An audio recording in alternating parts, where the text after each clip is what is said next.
Ooh, there we go. Well, I don't know if anybody's showing up this morning. Of course, I say that every time, and then people show up. Which is weird.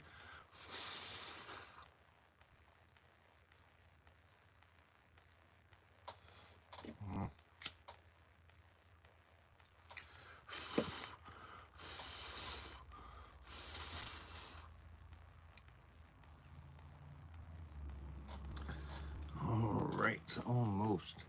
Hello. Just doing a little finishing work this morning. Sorry, and it's going to be a little boring at first. I got to melt off the ends of this 550 cord, and then I will get started. See how much melted 550 cord I can get on my fingers this morning.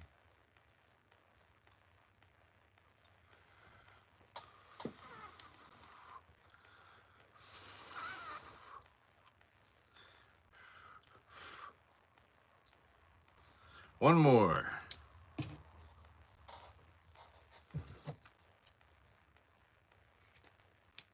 we go. Feel free to drop questions in the chat.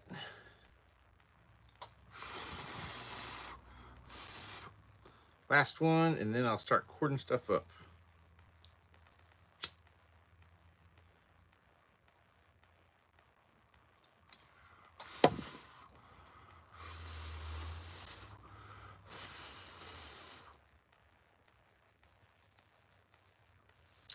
Oh wait, I lied. I got one more. One more. This one's for the Yawara. Just burn off the ends. Hey everybody, welcome to Sunday Live. Doing my finishing work for the day. We got some Yawara to cord up. I've got some steaks to cord up. And I've got something really cool I'm going to show you guys here in just a minute. Once we get a few more people in here, I got a new custom battle bat finished. It is so cool, you guys. The bat that I made for Doug's the Final Girl. It looks so good.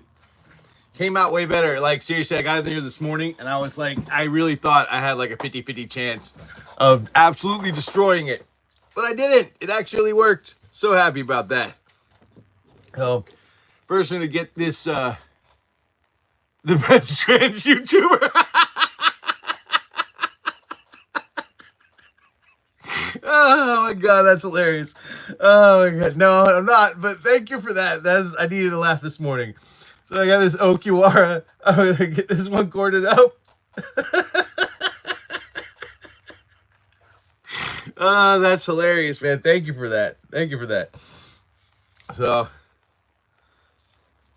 I gonna cord up this Yawara. This is my shop's design for Yawara. I do these. I've never seen anyone else do them this way. I came up with this design about 20 years ago. It tapers in at the center so that you have a little bit more firm grip. You love that I always was a man? Thank you for that.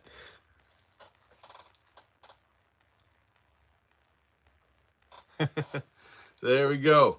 That one's corded up. And I got some Ipe. I got some more Ipe, so I'm running low on Ipe Yawara, so I got 3 of these made up this weekend.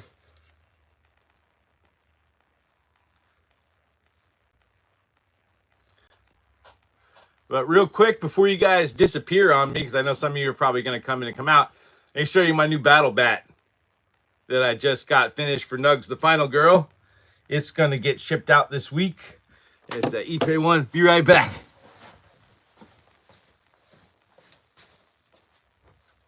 Yeah, super happy with this. Oh my God, you guys, look.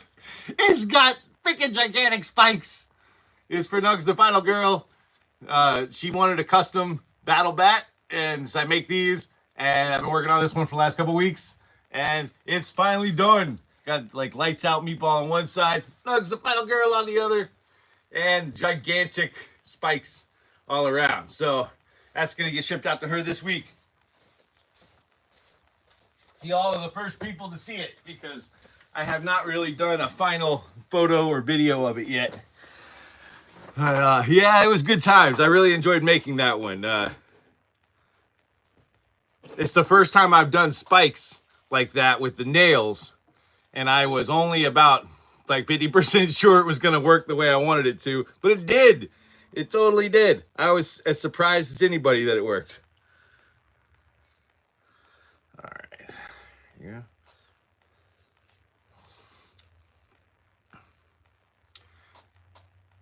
I always am surprised when anything goes according to plan because it almost never does. Usually I'll come up with a plan and then I have to change the plan, throw out the plan, do something else. But this time, everything actually went the way it was supposed to. So I got one more of these Ipe, and we're going to move on to the Bubinga. The Bubinga's new.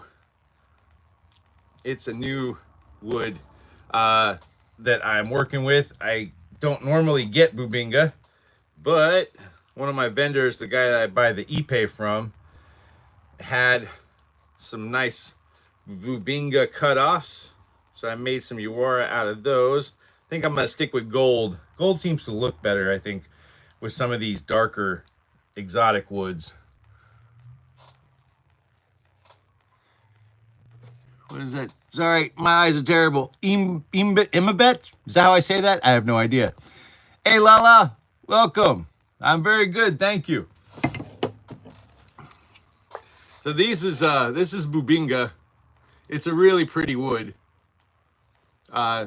It's also decay and insect resistant, which is always a nice thing to have with a wood. So you know it'll last for a really long time. It's got a nice tung oil immersion finish. I did that yesterday. So it's nice and strong and shiny and pretty. So that will look good when you smack it into somebody's temple. You know, it's always important to look good as you're knocking people unconscious. Last one.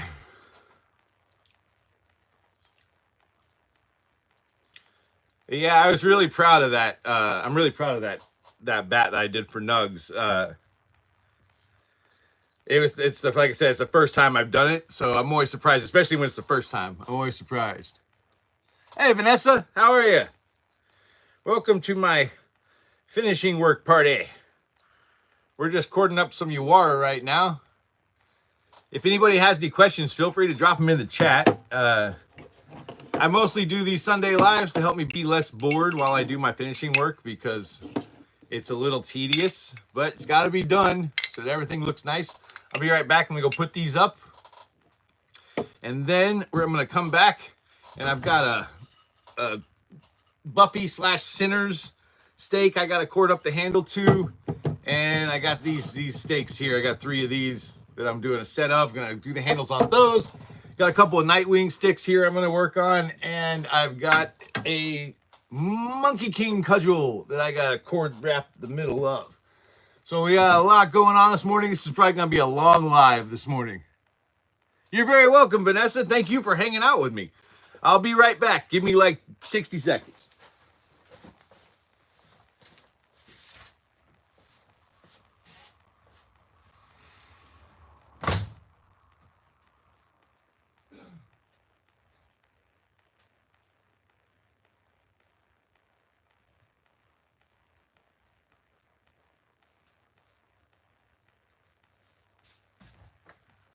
And I'm back. See, that wasn't even 60 seconds. All right. Now, the reason I'm wrapping this one this morning is because I wrapped it. Man, what is up with my camera this morning? There we go.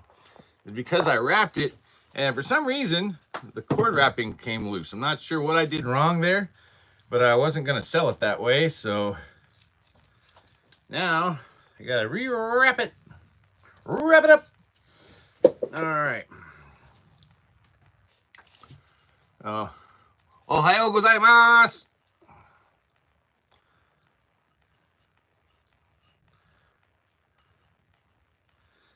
All right. But these are a little tricky because of the way I do them. I start at that little divot there, and then I work my way down. And sometimes it doesn't want to cooperate when I'm doing that. It definitely didn't this time. If it doesn't cooperate with me a second time, I'll probably move the cord down a little bit past this indent, because the indent is very hard to cord wrap around. But it looks cool, so I do it. I think it looks cool how it kind of goes over the wood at an angle. But nope, it is not cooperating. All right, well, crap. I guess this one will have to be slightly different. One of these things won't be like the others. And that's okay. It's okay to be different, Vampire Steak. I believe in you.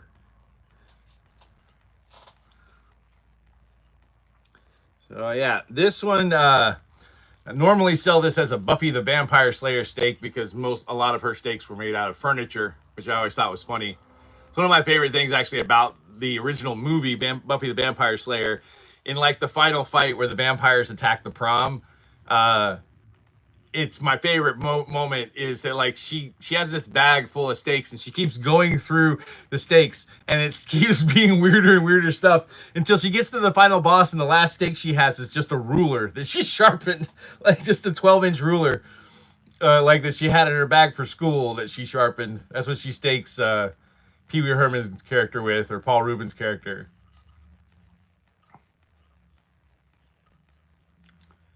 So but I was told by someone recently I need to start selling these as a Sinners steak. Thank you.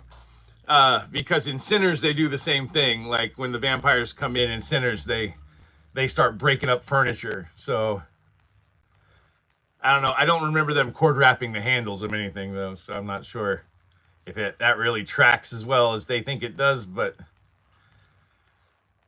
I'm predicting selling a lot of steaks this year because of Sinners, which is cool. I've seen the movie. The movie's amazing, by the way. If you haven't seen Sinners, you absolutely should go see that. Thank you, Vanessa. But I make these out of chair legs.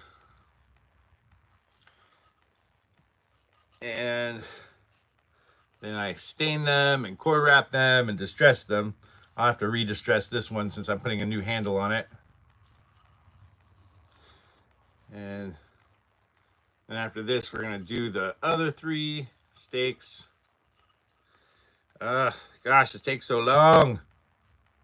Sorry. This is a vampire steak, my sir. Let's see.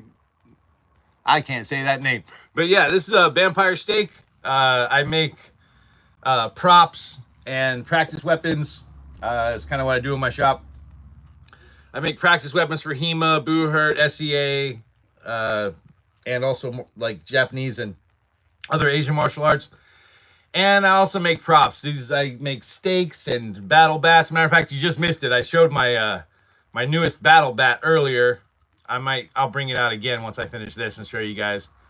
That's a nailed spike battle bat that I made for an influencer named Nugs the Final Girl, who does horror review stuff, and she wanted a spiky kind of horror 90s punk kind of looking bat, and so I've been making one for her the last few weeks, and I just finished it this morning and it came out awesome. Is it like Negan? I would say it's kind of like Negan on steroids. Like I've made a lot of Lucille bats. I've had back before, everybody and their mom was making those. I would do custom orders, and I had a lot of custom orders for Negan bats, because man, they are a pain in the butt to make unless you have a machine, which I do not. Because barbed wire is very hard to handle, and it's even harder to get it wrapped around a piece of wood, and even harder to get it secured to that piece of wood. In The Walking Dead, they make it look so easy. It is not easy. I think a lot of people learn that. That's why they buy them, because it is not easy to do. All right, almost done here, I think. Just a few more wraps. But no, it's not like Negan. It's safety orange, so definitely not the same color as Negan's. And it's got spikes instead of barbed wire. But they are humongous spikes. I made them out of like 10-inch iron nails. And they look sweet. For just a second there, I thought I forgot my scissors, which would not have been good, but I did not. I had them this morning. All right, here we go. Last pass. Boom, chicka boom. Oh,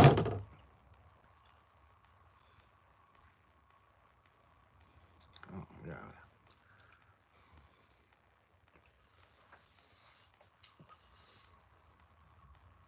There we go. Knot this bad boy up. And then cut off the ends here. There we are. I frayed the ends up so they look used. And there we go. And I'll distress this later. This is already up on the shop for sale. So I'll distress the handle and put that back in my inventory, and that one will be good to go. All right, well, come here, you. There we go.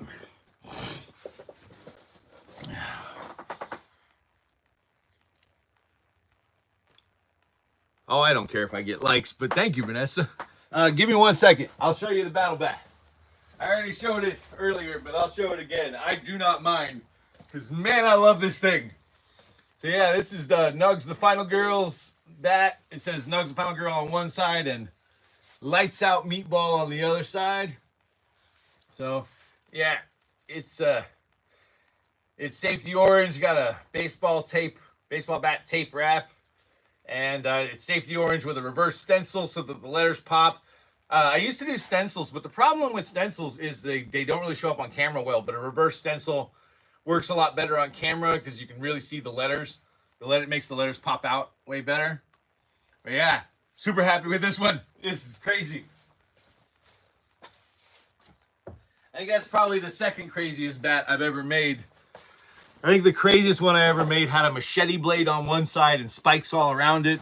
I did that one last Christmas as a custom order for a guy that he's actually bought a few bats for me in the past. I think I've done like 3 or 4 custom jobs for him. Thank you. Yeah, I was super proud of it. Thank you, guys. I really appreciate that.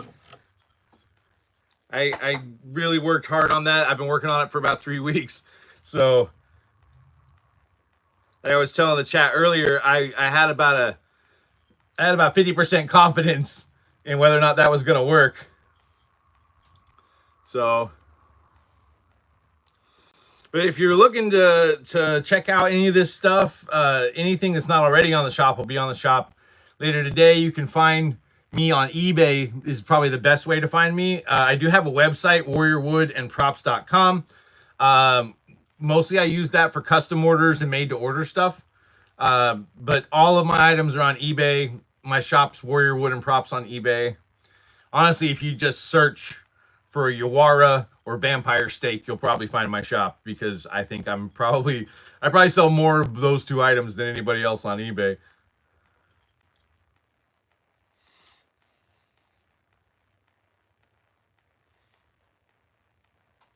Oh, you're telling people where to find the like button? That's right. Thank you, though, for that. I appreciate it. But I got 3 of these to cord up this morning. And then after I cord this one, I've got some stuff that I tongue oiled this morning that I got to buff out before it dries. So after this one, it's just right here. You guys can watch me do that. It won't take me too long. And just got to buff it out to make sure there's no bubbles in the tongue oil when it starts to cure.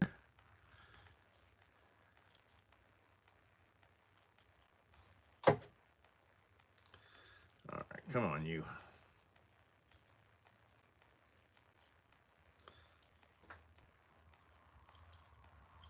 There we go. I actually realized I wrapped it the wrong direction. That's why I'm having trouble. I normally go the other way. I don't know why I went this way. I normally go left to right, not right to left. So this is going to be a pain in the butt because it's facing the wrong way.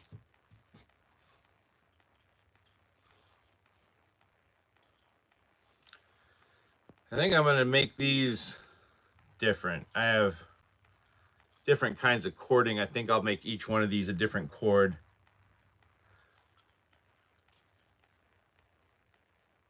Oh, thanks for the likes, everybody. I appreciate it. And if you got any questions about anything you see on here, feel free to drop that in the chat. Or if you just want to ask me questions, I'm more than happy to answer whatever. Well, just about whatever. Kind of, you know, probably not everything. I'm not going to tell the internet I'll answer any question. That's a terrible idea. Never ask the internet. Never give the internet permission and don't give terms, because the internet will find a way to mess stuff up.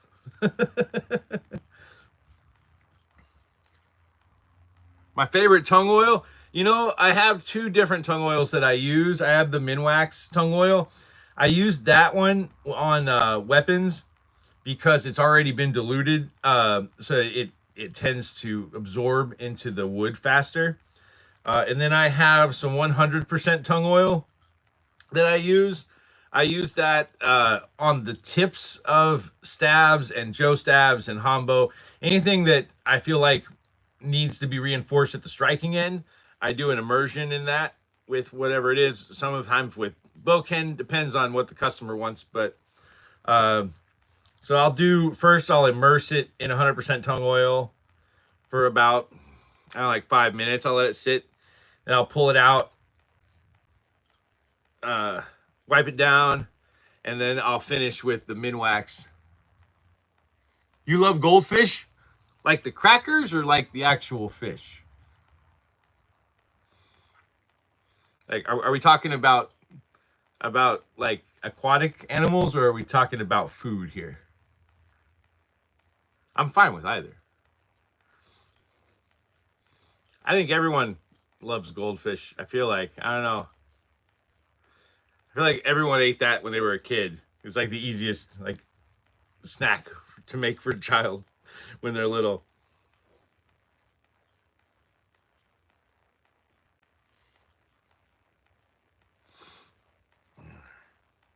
Oh my gosh, I'm sorry this is taking so long. Like I said, I went the wrong direction when I started wrapping. It's too late to go back now, so we're stuck in this together. We're going to get through it, though. Don't worry. I probably have to keep straightening out this cord because I have to spin this way, which is really hard to keep the cord secure when I'm doing it this way.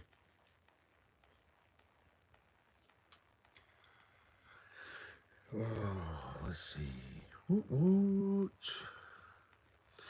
Really appreciate you guys all hanging out with me this morning. Just doing some crazy stuff.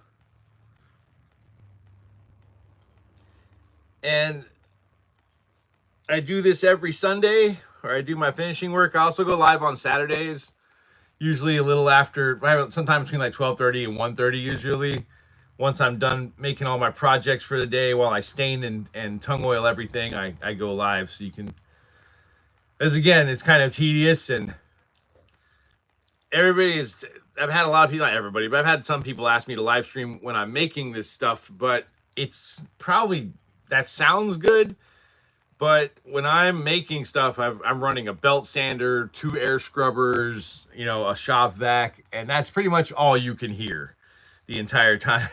So, and it would be really hard for me to interact with the chat. So I feel like when I'm doing my staining work and when I'm doing my finishing work is the best time, because then I can at least pay attention to you guys when and see the questions and all that stuff and talk. Because, you know, I'm in there wearing a respirator and earphones or headphones and to protect my ears and all that jazz. So, not the best environment for interacting with people.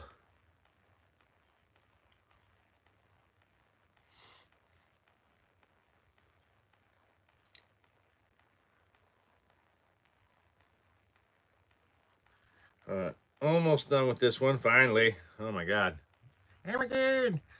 This one's taking so long. That's what I get for not paying attention. It's like I've got ADD or something. Probably because I do.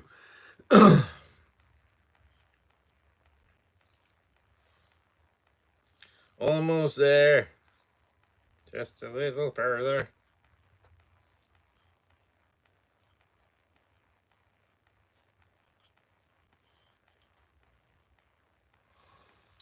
I think one more.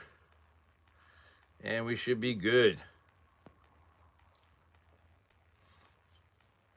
There we go.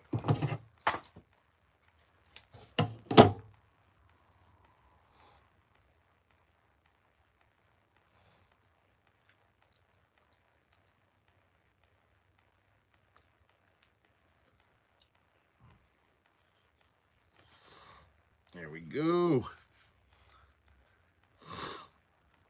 And we've got one steak done.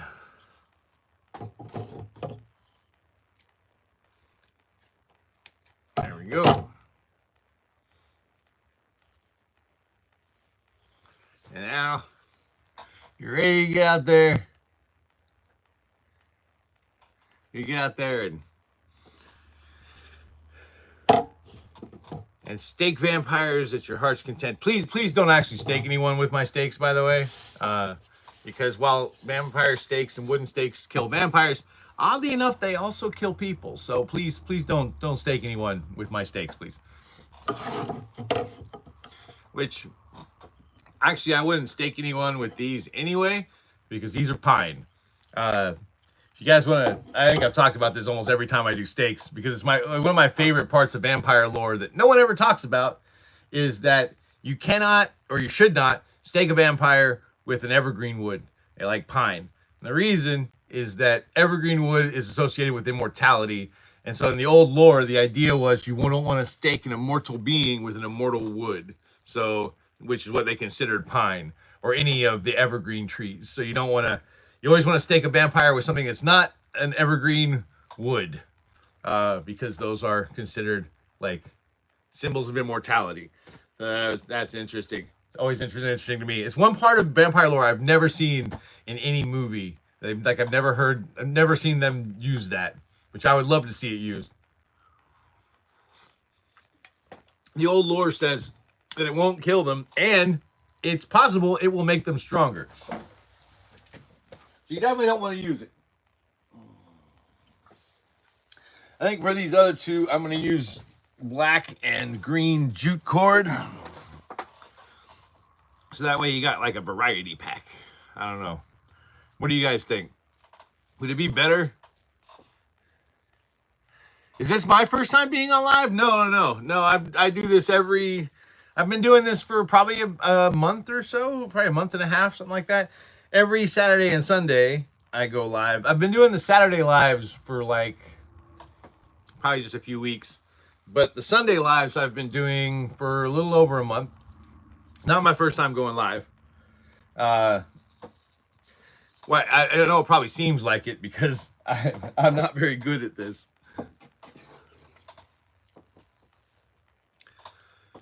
But I'm not looking to be like a YouTuber or influencer or anything. I just like going live because, well, I do this because it makes it less tedious. All right, I almost did it again. Did I do it? Oh, no, I did it the right way this time. Yay! There we go.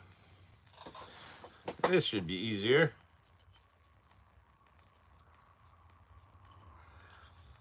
And no, I go live, like I said, every Saturday afternoon, like sometimes between about 12:30 and 1:30 to do my staining Saturday live, and then I do my Sunday live to do all my finishing work.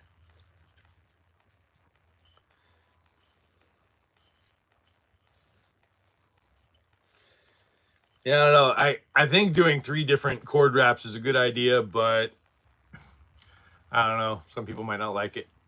I don't know. We'll find out, I guess, whether they sell or not. Is it just you? Is what just you? In here? Not according to this. According to this, you got like, there are like 13 people in here. Lucky number.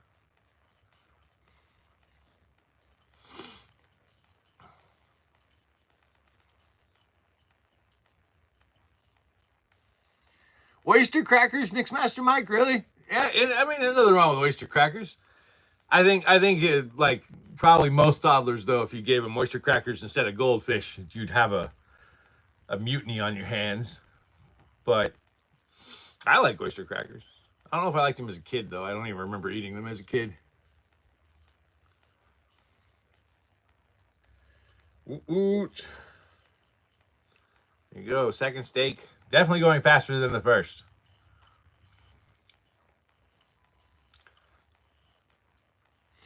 For those who just came in, this is the Warrior Wood and Prop Shop. I go live every Sunday doing my finishing work. Right now I'm working on a set of vampire steaks.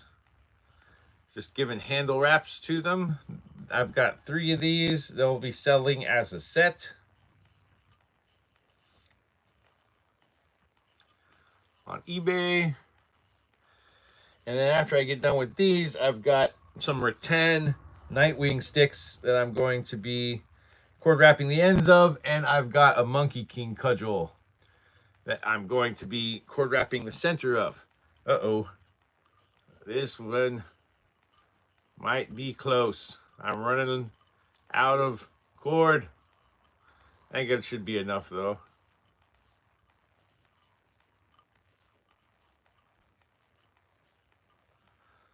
I'll just wrap as far as I can. I'd say one more and we're good. Yeah. Here we go.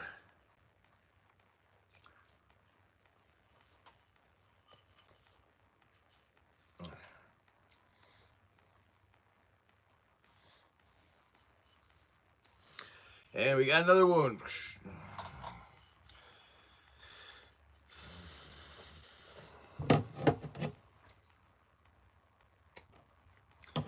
Man, I think they turned off the air conditioner in the building because it's getting a little warm in here.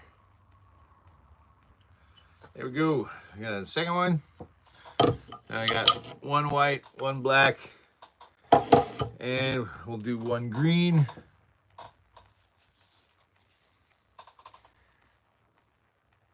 $21 people? I'm cool with that too. I don't know. It's hard to see how many people. It's constantly changing. Like right now, I think I got 10 people in here, according to this. I think. Now it's 9. Somebody's like, screw this, I'm out of here. I think we had like 57 people here at one point. I don't know what happened. I'm pretty boring though, so. But if you got questions, feel free to drop them in the chat. I will gladly answer them while I do this. Help me be less bored. And there we go.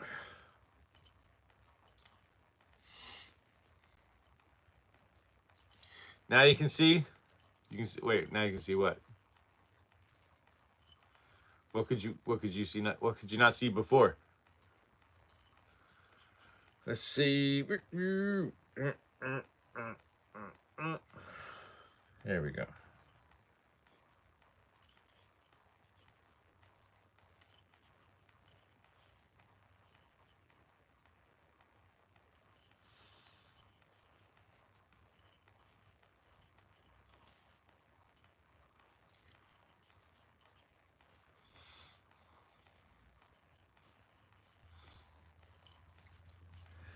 You know, another cool piece of vampire lore that I also very rarely see used is that in some lore, it claims that a stake doesn't actually kill a vampire. It puts them in a state of suspended animation because it stops their heart from beating.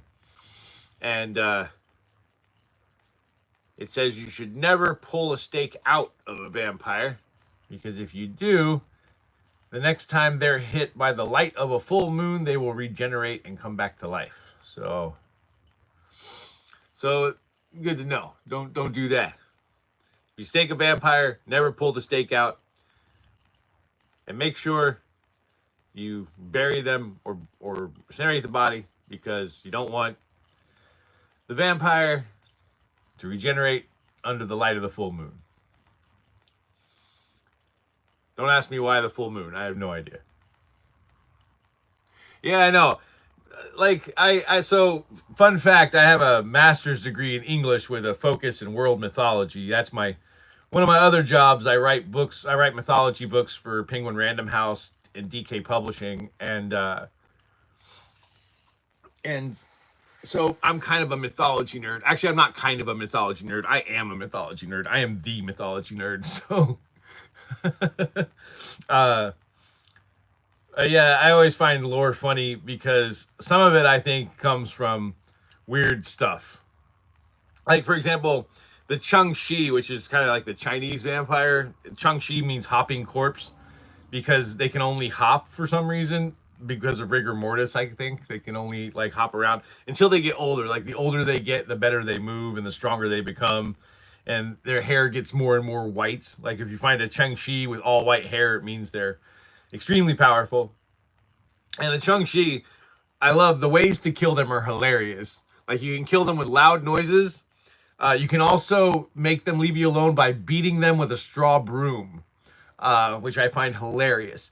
And I think probably the reason for that is because China, believe it or not, they had the plague way worse than Europe did for a while.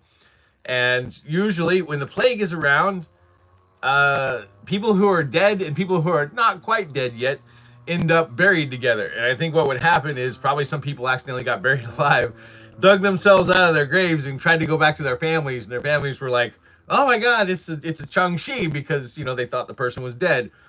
And probably someone grabbed a broom and started beating their relative with the broom, and the relative ran off. And they're like, oh, okay, so straw brooms work. Also, firing a gun. You don't even have to shoot it with the gun. Just firing a gun in the presence of a Chang-Chi will make it go away. Because apparently they're afraid of loud noises, which I find also hilarious. But what I think happened is they buried somebody. That guy woke up half buried, dug themselves out of their own grave, tried to go back home. People saw them. Someone fired a gun at them, and they ran off. You know, I love lore like that. It's one of my favorite things, and we still do stuff like that, though, to be honest with you. You wonder if your mom? Oh yeah, your mom beat you like a Chang-Chi, did she? With the broom. My grandmother's favorite was a fly swatter. That was holy crap, man! Like, you do not want to be spanked with a fly swatter. Those things sting. Yep, 80s kid, definitely. Yep, absolutely an 80s kid.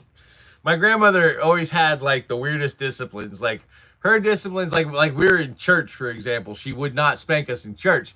But what she would do, she had very, very strong, long, sharp nails.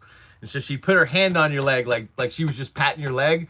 And then she would slowly start to like dig her claws into your leg until you stopped doing whatever it was she wanted you to stop doing in church.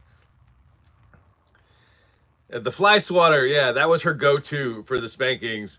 And I'm pretty sure it's the same fly swatter she used to kill actual flies. So not the most sanitary discipline tool either. But yeah, my grandmother loved the fly swatter. My mom was more of a traditionalist, though. She just went straight for the belt. We messed up, though, man. When I was a kid one time, so, like, my mom was a single mom, and, you know, we'd had our dad around, So the first time my mom had to spank us, she used a woman's belt, which was a little flimsy. And we pretended like it hurt because we didn't want her to use like a more like powerful belt. Well, my little brother screwed it up for all of us because one time my mom went to spank him with the woman's belt and he's going, that didn't hurt, that didn't hurt, that didn't hurt.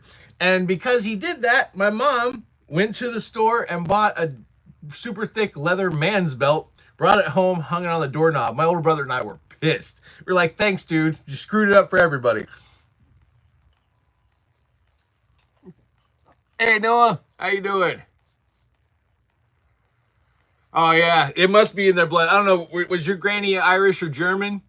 Because my grandmother was both. And that is a combination and a half, ladies and gentlemen. My family is Scottish, Irish, English, Dutch, and German. We have a lot of alcoholics.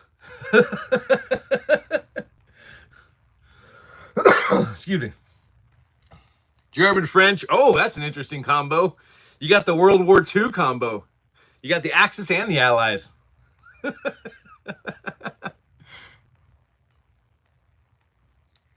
Yeah, I know. My little brother was so great. Anytime we had something good going, my little brother would find a way to screw it up for everybody. He never knew when to stop. So, all right, the vampire set is done. Let me go put these up. Yeah, like my mom, for example, my older brother and I learned early on that my mother did not threaten. My mother promised.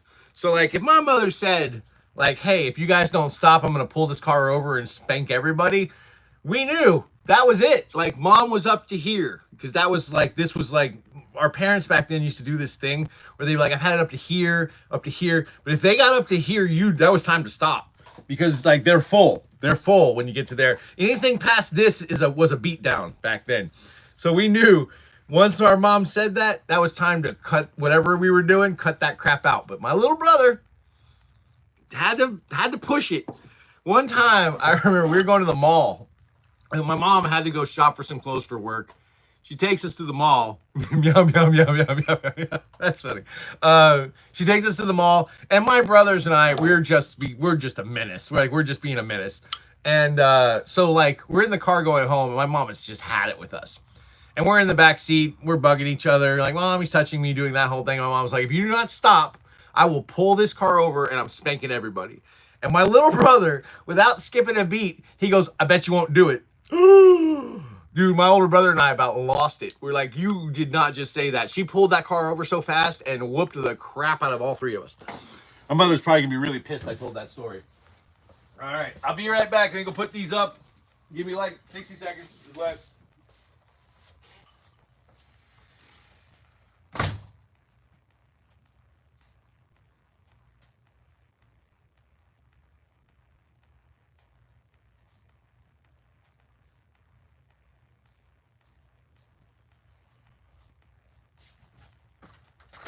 All right, let me buff out my wasters and bokin here. Let's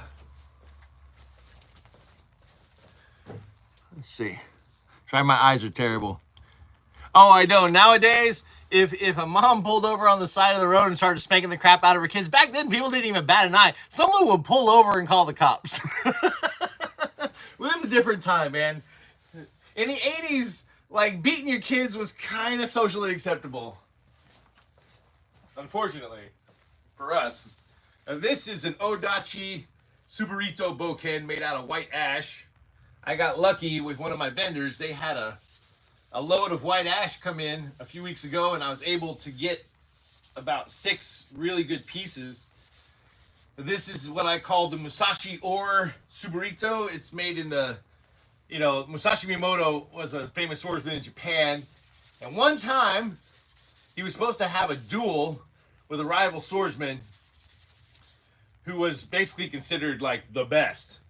And the night before, he decides to go hang out with an old friend of his, and they have way too much sake.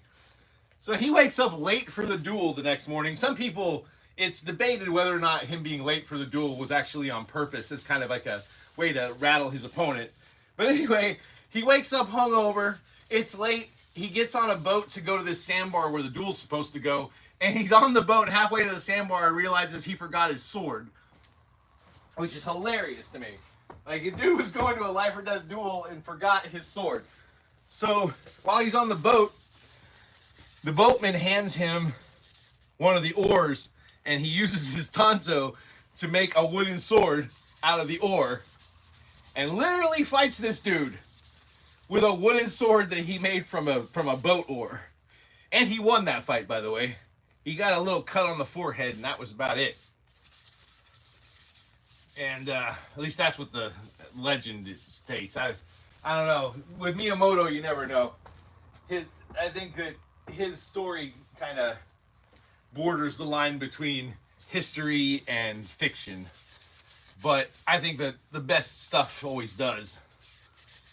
You know, like the idea that a Tengu gave him his power, his abilities, his sword abilities were taught to him by a Tengu demon. You know, like, I don't believe that probably happened. But it is a cool story.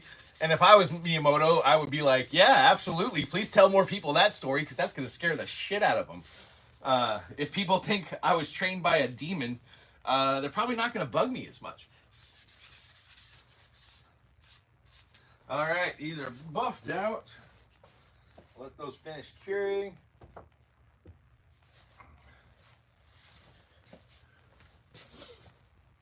And I know what you're thinking. Was that a sock on his hand? And the answer to that is yes. Yes, it was. Yeah, it's a fun story. I enjoy it. Like I said, I'm a mythology nerd, so I'm always up for a story. So what I'm doing, that I put tongue oil, the second tongue oil application, there, Clean Burst. I put the second tongue oil application on those this morning.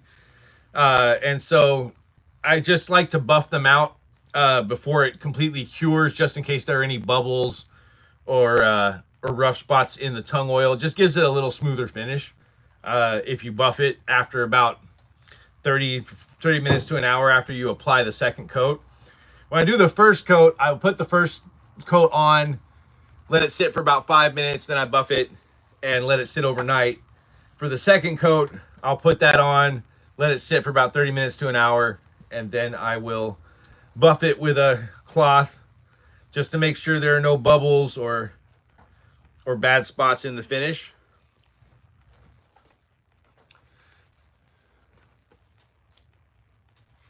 Making some noodles today? No, this is gold paracord for this Monkey King cudgel.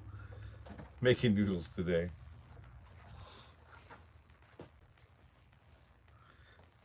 I messed up. Never mind, get through there. I wish I was making noodles. I love noodles. My favorite noodles. I know everybody loves ramen, and I do. I love ramen, like good ramen. But my favorite noodles, I think, of all time is chow mei fun or mei fun. Singapore mei fun is probably my favorite. It's a little spicy. Oh, you subbed a long time ago? Thank you. Oh, thank you for the subscription there. How do I say that? 3-or? Let's play a game? What kind of game? This isn't going to turn into like a sauce situation, is it? Hey, I got to measure out this paracord real quick.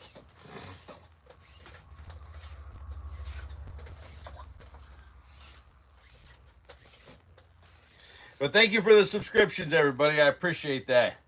I know I'm probably not the most interesting YouTuber to watch, but I'm not even really a YouTuber, so that's probably why. 1, 2, 3, 4, 5, 7, 8, 9, 10, 11, 12, 13, 15, 16. I need a few more links. There we go. 1, 2, 3, 4, 5, 6, 7, 8, 9, 10, 11, 12, 13, 14, 15, 16, 17, 18. There we go.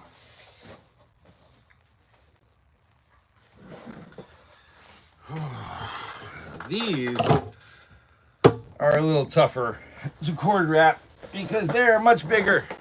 I gotta come back a little bit. Miss Legends, Fun Web Making. It's a good channel. Thank you.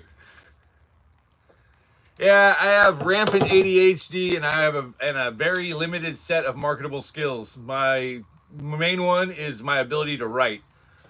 When I got out of the Marine Corps, I quickly learned that blowing stuff up, apparently there's not a lot of jobs for that that don't involve extreme risk to life and limb. So I decided writing would be the path I would take, and I've done pretty well with that. The prop shop, this is my dream job though. This is what I would love to do forever. But this here, these are my Monkey King cudgels. I have two styles of these. I have one where I use hammered bronze studs with brown paracord, and then I have these where I use these gold brass studs and gold paracord.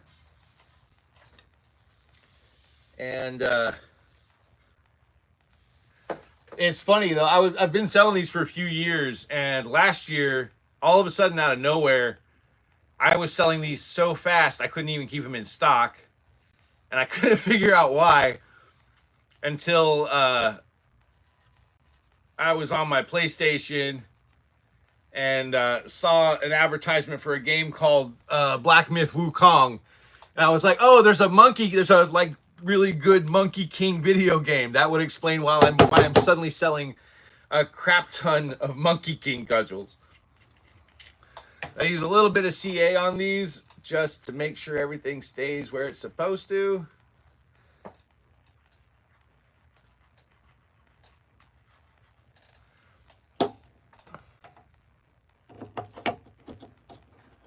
Yeah, Monkey King staff. Yeah, Black Myth Wukong came out. Yeah, it did. It came out. It was a very successful game. I think it still is a very successful game.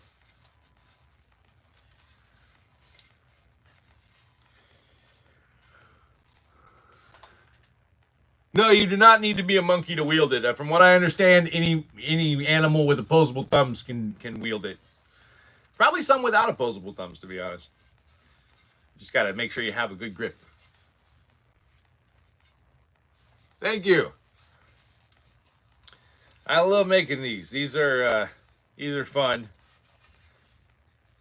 It's stained poplar with studs, and then the center 12 inches are cord wrap with paracord.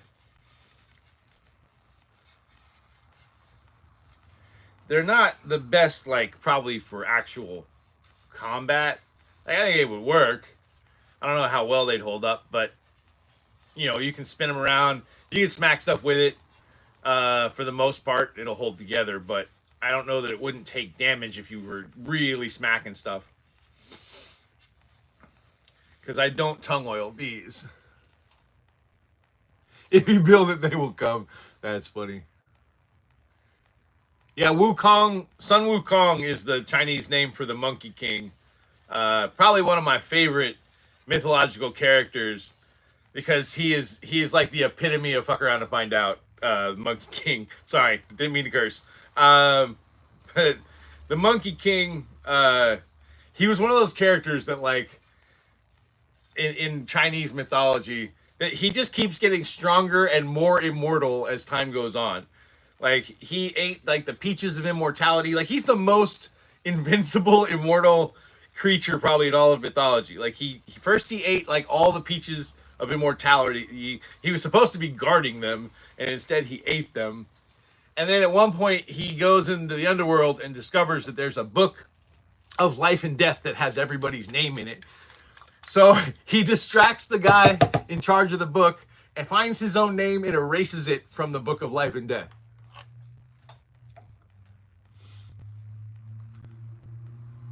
I have seen Forbidden Kingdom. Yeah, that's a good one too. You kidding me? Jet Li and Jackie Chan? I mean, I had to see that. But yeah, I've seen Forbidden Kingdom. Yes, he was. He was the OG menace. The Monkey King was, because like the problem after that was like the gods, you know, he was causing so many problems. But like, how do you kill a guy whose name isn't even in the book of life and death? Like, then they tried to like trap him in like this jar, this like magic jar. He ended up escaping from that, and because the properties of the jar, he ended up becoming even like more invincible. And it gave him red eyes on top of that, which is just like, oh great, now he's immortal and terrifying. Well done. Yeah, boy. But yeah, the OG menace was 100% Sun Wukong, the Monkey King. I love that dude. He does. He's all about doing that Van damage, which I'm definitely aging myself by saying.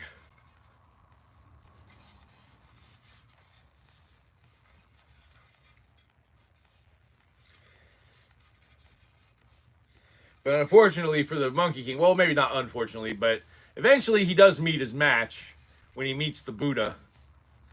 And the Buddha tells him if he can jump across his palm, that he'll acknowledge that he is like the enlightened one. The Monkey King's like, oh, jump over your palm, piece of cake. So he jumps way, like he goes like all the way to the other side of the earth. And when he gets there, he finds these 4 pillars, or these 5 pillars, and he pees on one pillar, and he writes his name, like graffitis his name onto another pillar to prove he's been there, and then he jumps back. And when he does, the Buddha opens his hand, and he's got pee on one of his fingers, and he's got the Monkey King's name written on the other fingers, because the pillars were actually his fingers. He never even left the Buddha's palm. Yeah, that's right. Van damage. That was my favorite, I think, thing about Jean-Claude Van Damme movie trailers, when they'd be like, it's time to do some Van damage. That was the best. I don't know who came up with Van damage, but give that guy a raise, or girl, whichever. That was a great marketing move. Van damage just sounds awesome.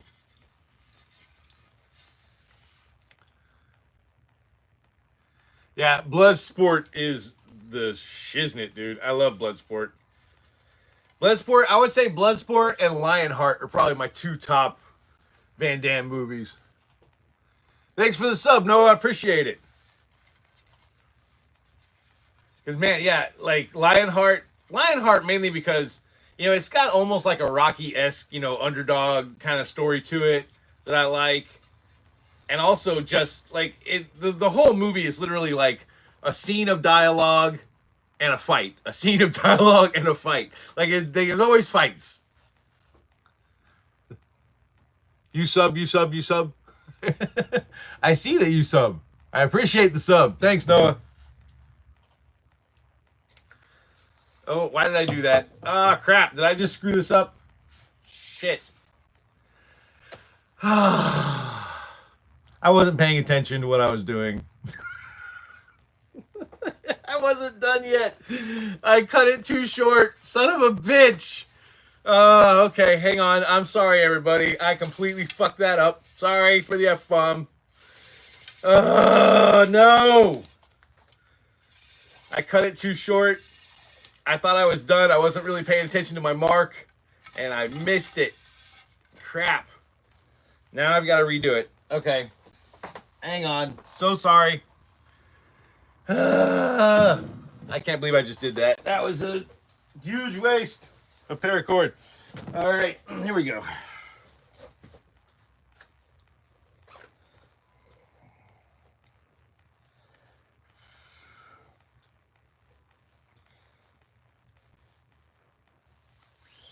Man, I have really got to pay attention. I'm having a little trouble with the attention these days because, like I said, I have really bad ADD, and I've been on my meds for a few years, but I was having some blood pressure issues that were being caused by my meds, so I had to stop taking them for a little bit. And I am not doing great with the attention these days. Kind of slacking. It's all right.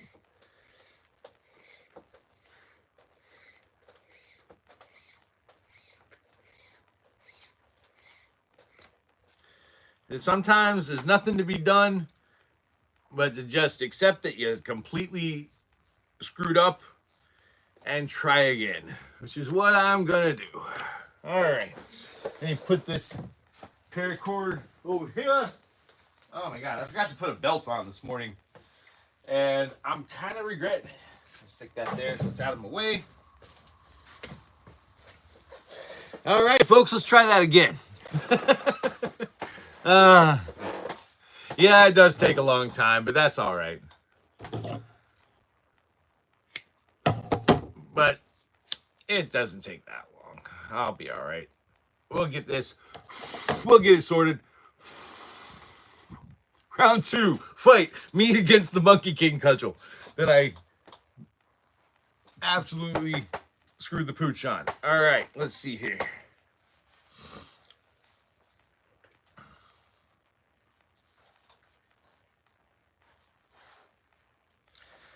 There we go. All right. Round 2, fight. All right. There we go. All right.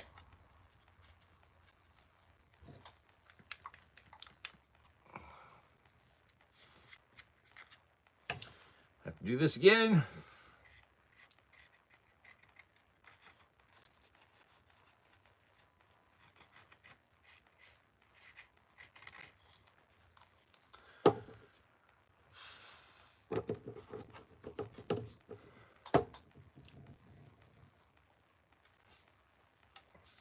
I tell you, I feel like this particular Monkey King Cudgel has been a bit of a pain because, like, I was supposed to do it last week, and last week I went to do it and realized I was out of studs, so I had to get more studs.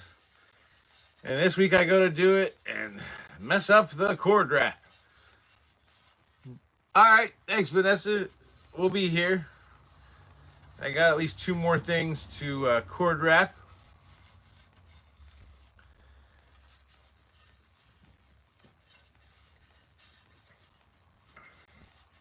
After this, we got the Nightwing sticks, which that's another one these days. I used to make them out of oak.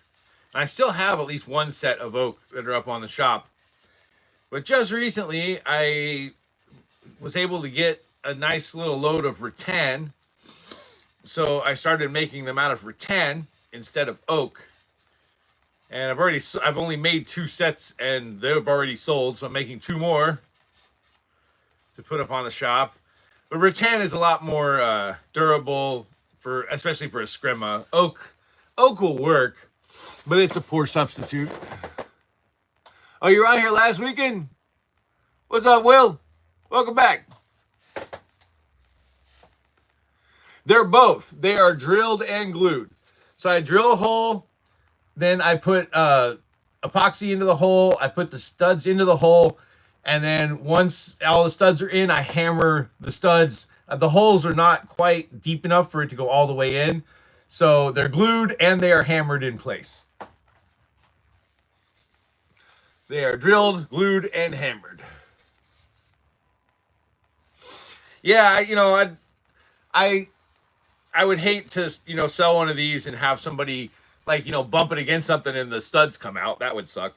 So I've tried to do, when I make stuff, especially with props and my weapons, most of this stuff I try to do everything I can to make sure this is something that's going to last for a while. That it's not just going to be something that it's going to mess up the first time they really use it and they'll never use it again. So, and I won't sell anything full price that doesn't meet my quality standards. That's why I have a lot of stuff on my eBay shop that's up for auction, like for a penny, because that's basically what I do. If I have something that doesn't meet my quality standards, I just sell it for a penny on eBay and charge shipping. And that way it doesn't sit in my inventory. And somebody else gets a chance to enjoy something from my shop on the cheap. So if it's not perfect, if it's not exactly within the tolerance ranges that I've set, it does not go up for sale full price. I don't do that.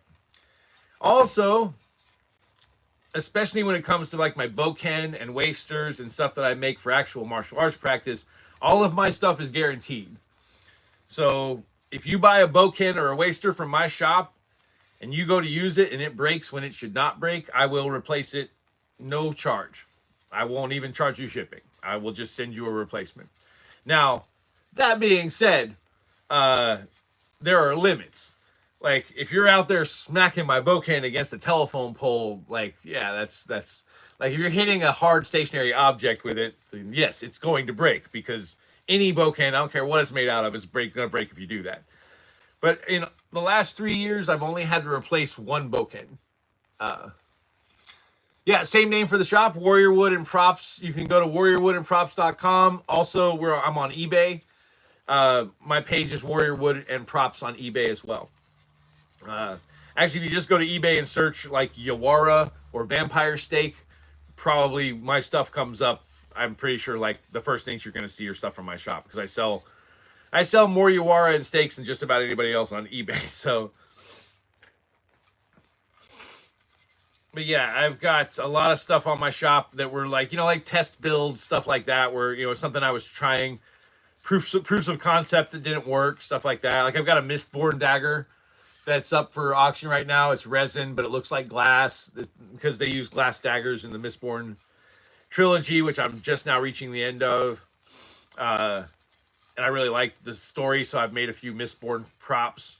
But I wanted it to look like it was made from a stained glass window, and it almost worked. Like it still looks like a glass dagger, but like it's just got some aesthetic flaws in it that I wasn't happy with, which I just don't feel right. If something's not up to snuff, I just don't feel right selling it for full price. But there are plenty of people out there that, not everybody can afford to have top-notch props. So, if I can sell something that just has a minor flaw in it for super cheap, that makes me happy. All right, we're going to do it right this time.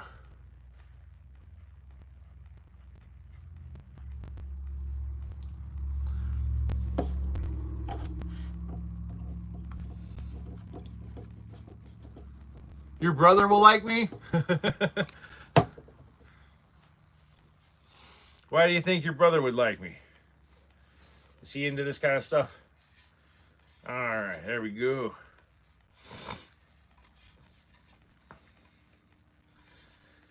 But yeah, last year I had a guy, he bought a bokin from me and he loved it, and he messaged me about a week later and he's like, hey man, he's like, sorry about this. He's like, but your bokin snapped. And he sent me a picture, and sure enough, it snapped like through the grain, which I thought, okay, there's probably, sometimes wood's weird. Sometimes wood will have a weird grain flaw that you can't see.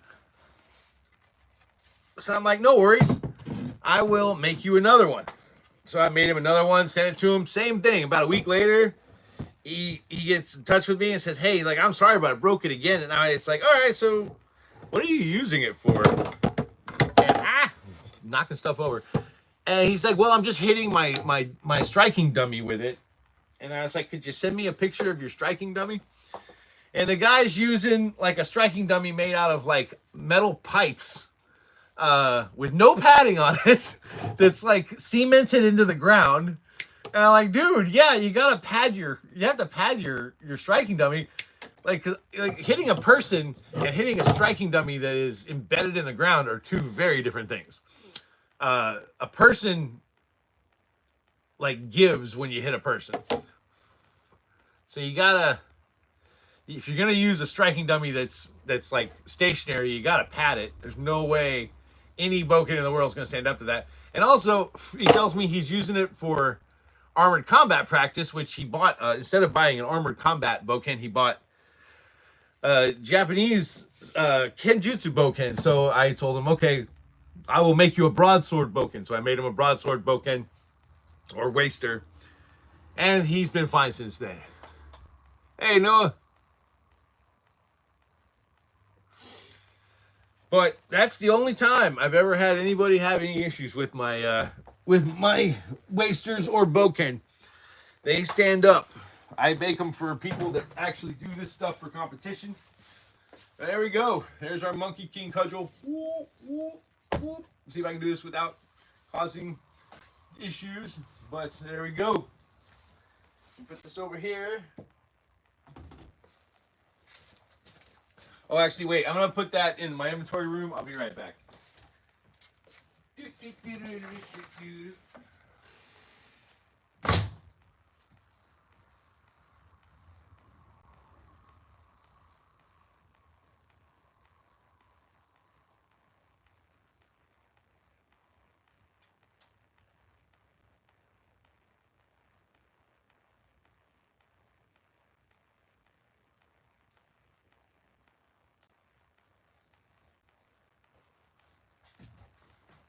All right.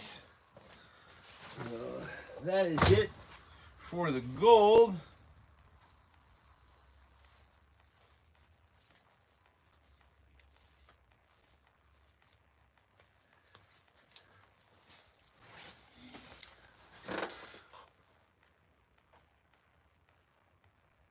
Thank you. All right, there we go.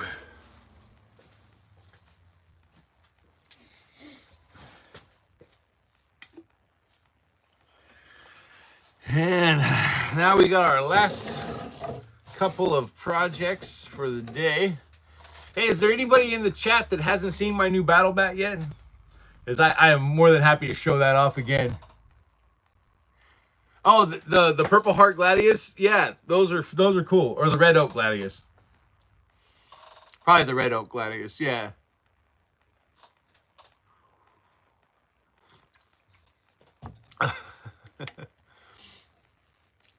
Do it, sis. You got it. All right. Next, we've got these Nightwing Eskrima sticks that are black. You want to cord wrap the ends of these. And these are rattan. Yeah, the Red Oak Gladius. Yeah, I think the deluxe one's the only one I have up right now. I have a standard version and a deluxe version of the Gladius and the Viking sword wasters, and I keep forgetting to make a Gladius waster. I keep saying I'm gonna make one every weekend, and then I have another project that comes up, so it keeps getting pushed back because I don't sell a whole lot of those. But I need to make a standard one that's a little less expensive than the deluxe version, so should be doing that hopefully later this week. And I go through a lot of blue paracords. I have like a gigantic thing of blue paracord here that I have to use to measure out for these.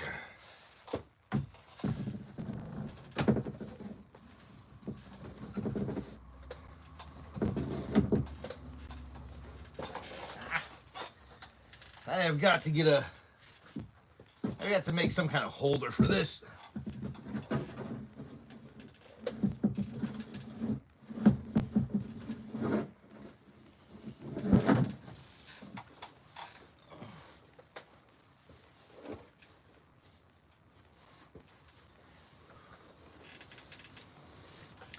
But yeah, red oak, you know, it's probably the easiest wood for me to get that works for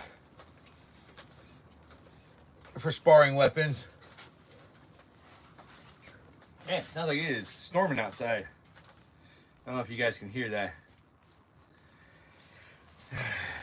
2, 3, 4, 5, 6, 7, 8, 9, 10, 11, 12, 13, 14, 15, 16. All right. 2, 3, 4.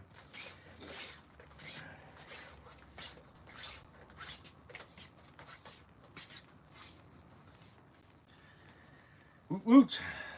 All right.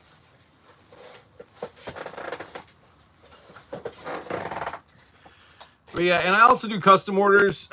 Most of my sales to like Boo Hurt, Armored Combat,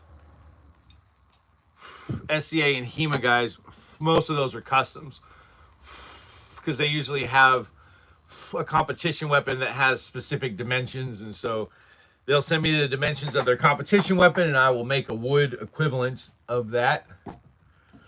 And so that way, because those competition weapons that they use, especially in armored combat, those are not cheap.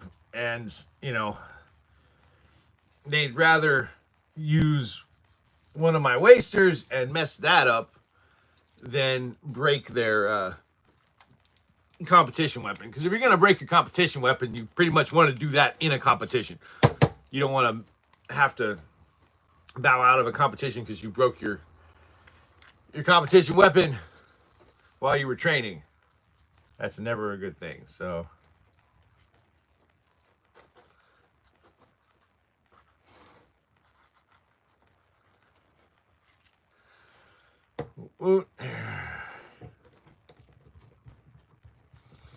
and the friction actually is what holds this paracord on. I just use the CA to make sure that it has just a second thing, and it's making sure it stays tight and in place. Especially because on these eskrima sticks, you know, the grip end and the striking end are the same end. So I want to make sure that if this gets hit, it stays put.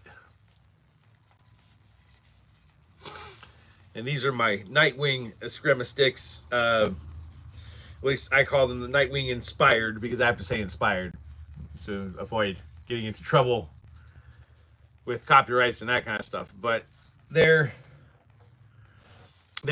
painted black painted rattan with electric blue paracord on the ends.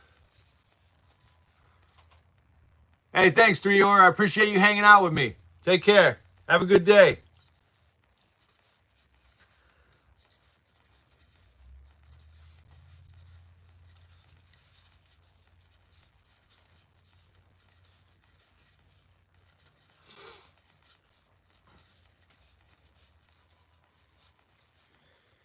All right. Luckily, these are pretty quick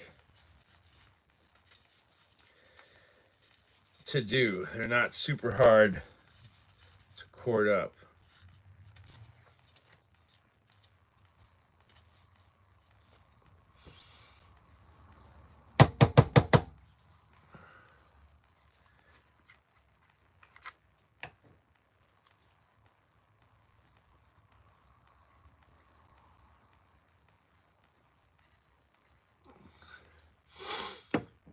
And if anyone in the chat wants to see my new battle bat, if you weren't here earlier, let me know and I'll show that off before I sign off today.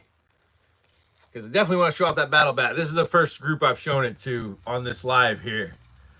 I'll do a final Instagram post on it, and then I'll do a finished video on Instagram and YouTube and all my other stuff later today.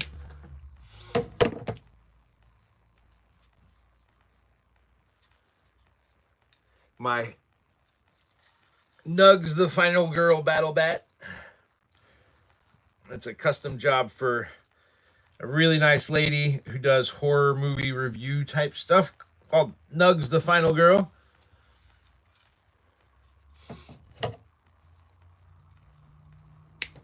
Oh gosh, I have got to get new glasses.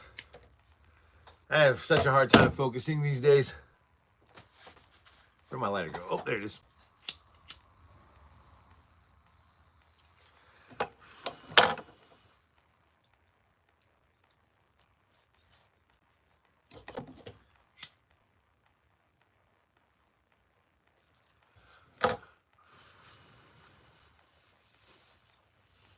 There we go. That's one in down. This is a Nightwing eskrima stick that I am making. Tom Hardy. Good times.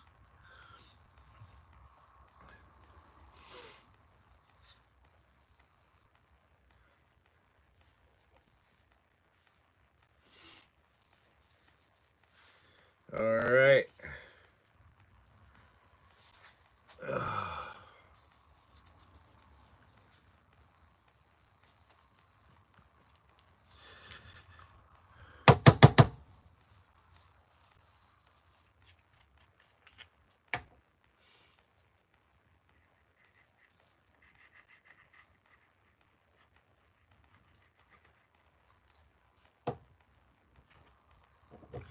And if you got any other questions, feel free to drop them in the chat.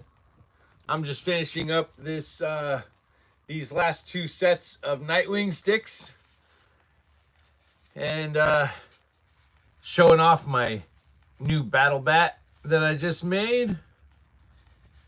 And then that'll probably be it for me for today. But I say that like I'm about to log off, but this is going to take me a little bit.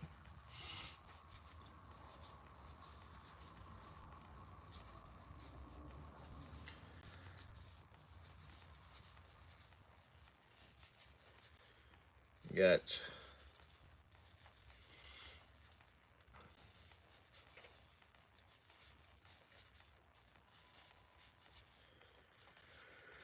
but if you're just joining, you've missed a lot of stuff. So this is just doing my last project for this week, which is these Nightwing Eskrima sticks.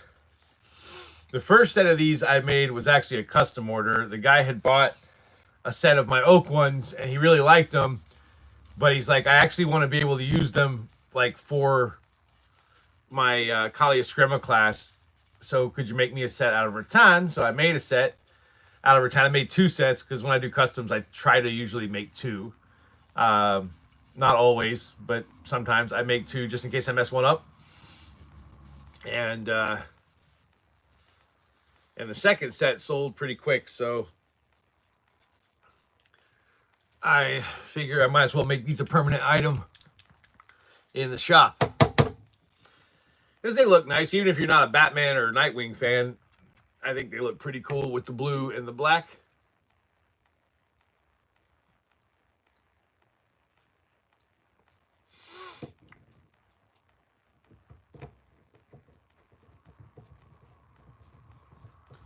And I always say Nightwing like I assume everybody reads Batman comics and knows who Nightwing is, but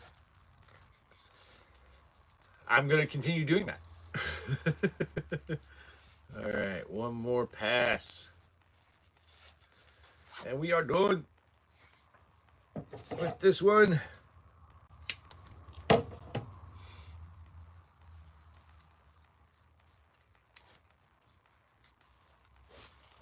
Thank you. Yeah, I love these. Like I said, the oak ones were nice, but the rattan just feels so much sturdier than the oak. And I make the cord wraps a little longer on these, about 1 inch longer, because with Eskrima you want to make sure you have plenty of playroom for your hands. So they're not comic accurate like my other ones, which I'm fine with, because they're a little longer. They're like 2 inches longer than, I think in the comics his Dick Grayson's Eskrima sticks are usually about 26 inches long. That's supposed to be comic accurate, but I think this is way more functional and it looks good. You got the blue tips, and it also helps preserve your striking end with the paracord, because this kind of absorbs some of the impact.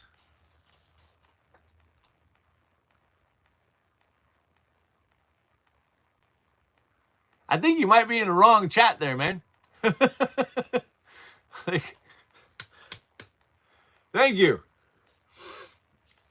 Yeah, I think they're still cool, even though they're not comic accurate. I think, I don't know that 26 inches versus 28 inches is all that different.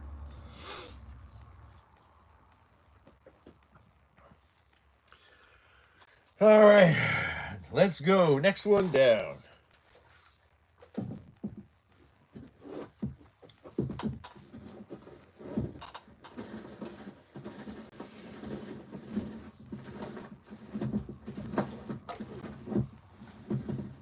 Hey, Vanessa, welcome back. We're just finishing up these Nightwing sticks.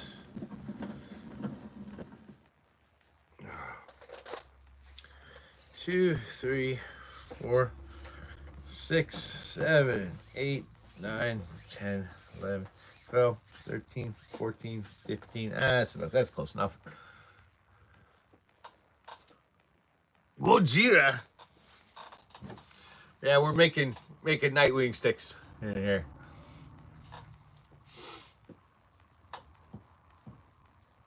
Gojira. So also, just to let you guys know, I am on Instagram as NatRBrown37, but if you just look up, you know, the hashtag Warrior Wooden Props, my thing comes up.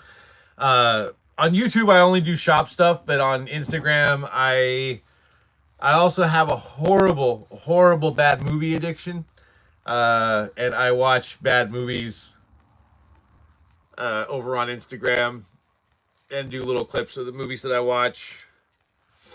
That's usually what I do with my Sunday afternoons when I'm done here at the shop. I go home, turn on Tubi, which, by the way, if you like bad movies, Tubi is a freaking rabbit hole of bad cinema. It is amazing how many awesomely terrible movies there are on Tubi.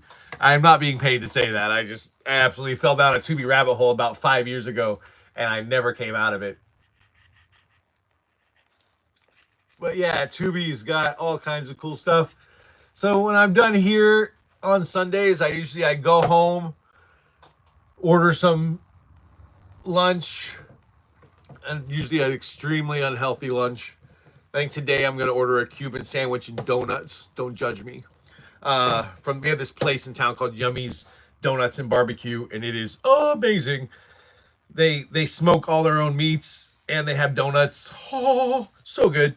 So I'll probably go home and do that. And then I Instacart my groceries and watch a horrible film. Haven't decided what I'm going to watch this week.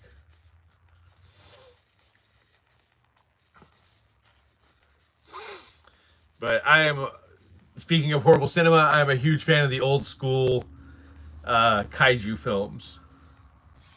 Love them. Like, I did Godzilla versus Kong, the original film, once, and that is hilarious. The new Godzilla versus Kong is way better than the original. The original was, it was a little rough. And they didn't even really have the rights to King Kong, so they just said Kong, and it was literally like just a dude in a gorilla suit. Not very well done at all. It's like they didn't put any padding in the arms, so the arms were like crazy thin compared to the rest of the body. But it was hilarious. Toei Entertainment always knew how to do more with less.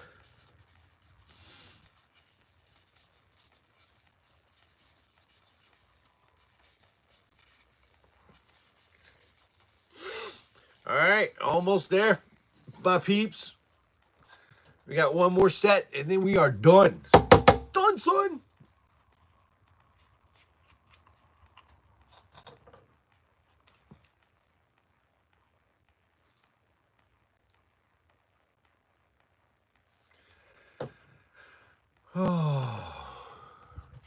So if you got any last minute questions, feel free to stick them in the chat. Give me something to talk about as I get into the home stretch here.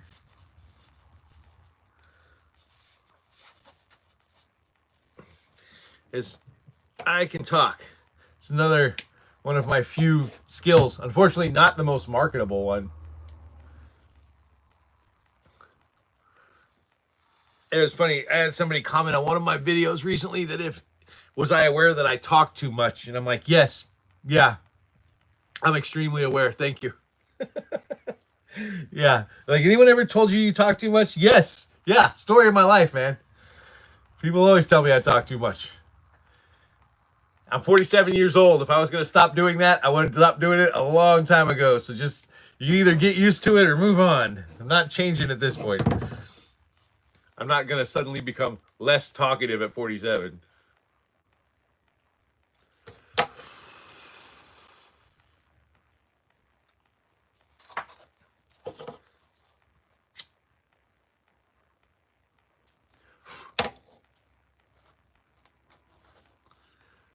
There we go.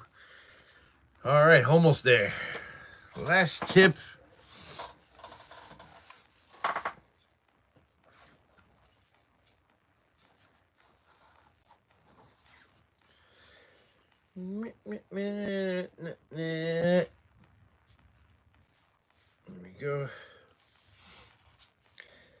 And if you're wondering why I always do the exact same kind of cord wrap, it's for a number of reasons. One, it's the simplest cord wrap for me to do. And it's less time consuming, which means I can keep my prices down. And two, sometimes people want to replace cord wraps, and this is the easiest one to get off and replace. If you don't know what you're doing, it's not hard to figure out how this cord wrap works. So if you need to replace it, it's super easy to do. There we go. And after I do this cord wrap, I'm going to show off my new battle bat one more time, because I'm super proud of it. It came out. It's a nail spike bat for Nugs the Final Girl, and I'm so in love with it. It came out so nice. I was very worried that it was not going to come out the way I expected it to. Happy Easter! Is it Easter? It's not Easter, is it? Is today Easter? I don't even know. I thought last week was Easter. I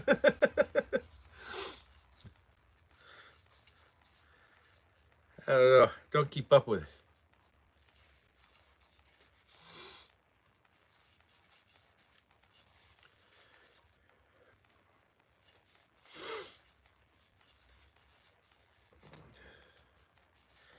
Yeah, I think last week was Easter, because I think we lost the Pope on Easter, didn't we?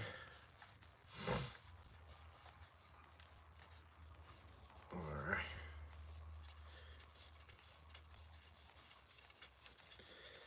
There we go. Almost there.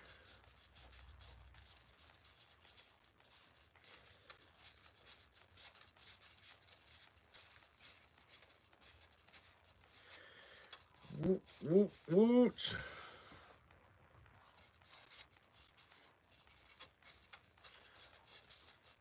There we are.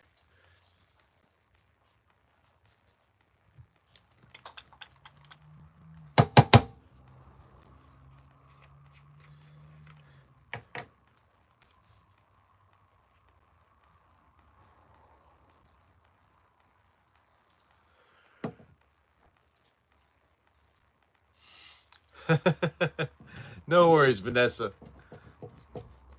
Thank you for coming back and hanging out with me. I appreciate it.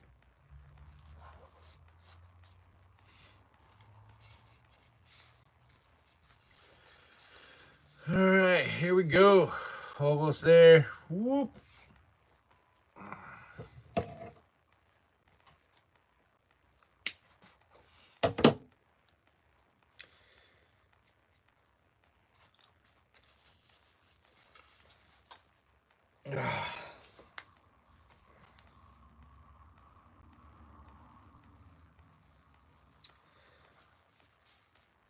All right.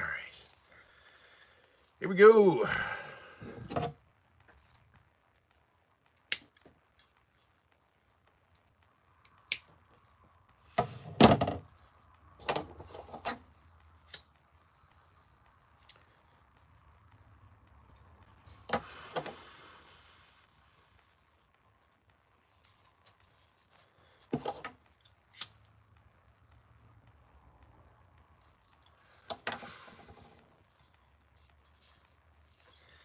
Woot woot. All right, so these bad boys are done.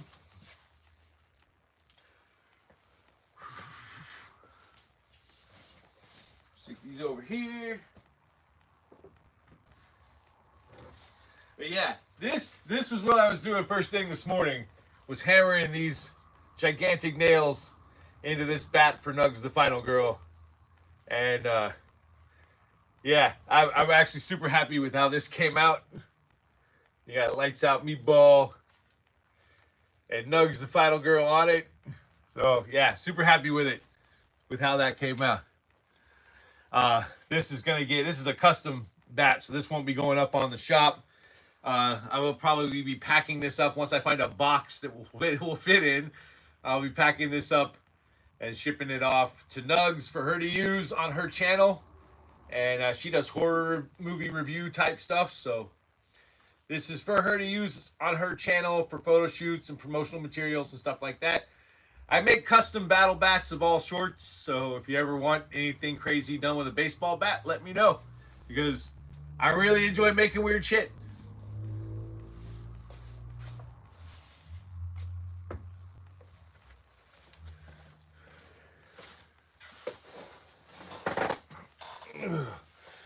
I would say that one's probably one of my favorites I've ever made. That, and I also have an axe bat that's available on the shop right now.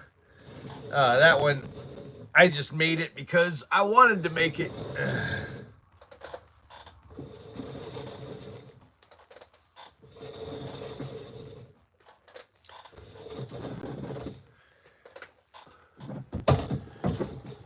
All right. Our last piece of the morning, folks. Finally there. How long have I been on here? An hour and a half from plus, so.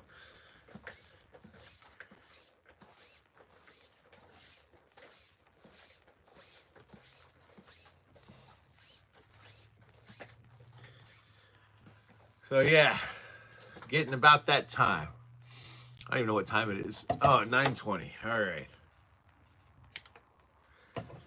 9:20, which is the nemesis of 4:20.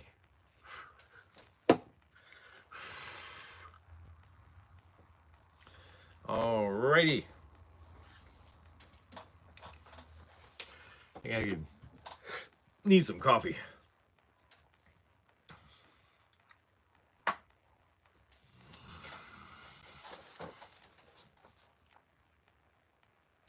I have got to get a better chair. This thing is, it's like an old camping stool that I keep in my office. I have a nicer chair in my office, but in my shop, I just have this stool. I need to get something nicer.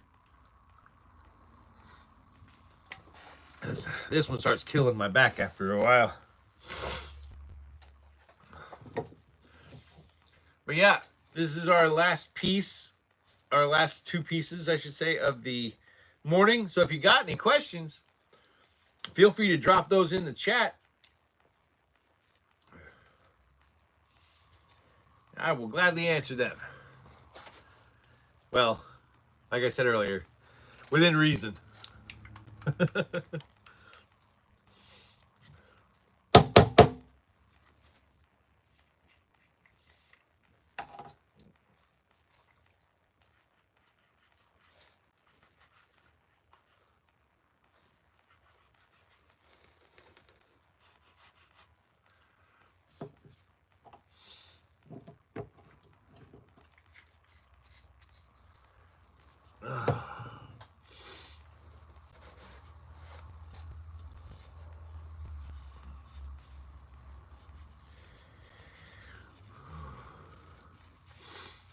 Is this, are we having an awkward silence together, fam? What are we doing?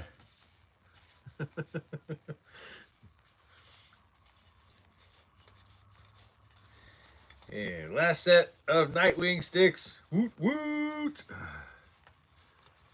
And then I get to go home, eat some very unhealthy food, and watch a very unhealthy movie. That should be fun.